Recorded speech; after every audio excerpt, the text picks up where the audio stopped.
আসসালামু আলাইকুম রহমতুল্লাহ। যারা দেশ ও দেশের বাহির থেকে আমার ভিডিওটা দেখছেন সবাইকে জানাই আন্তরিক মোবারকবাদ। অনেকেই কমেন্ট করেছেন যে আমি দেশে আছি না বাহিরে থাকি, যে আমি প্রবাসে সৌদি আরবে হাফার আল বাতিনে থাকি। আল্লাহ তালার অশেষ মেহরবানিতে এই মসজিদের খেদমতে আছি, আলহামদুলিল্লাহ। মাশাল্লাহ, দেখেন মসজিদের ভিতরের অংশটুকু কত সুন্দর, আপনাদের দেখাচ্ছি। হলো মসজিদের ভিতরের অংশ, মাশাল্লাহ অনেক সুন্দর।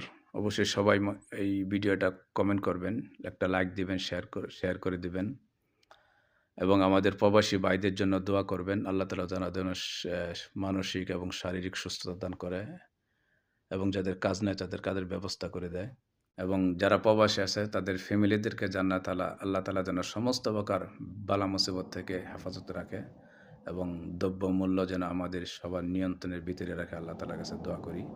ইনশাআল্লাহ দেখা হবে আবার পরে একটা ভিডিও।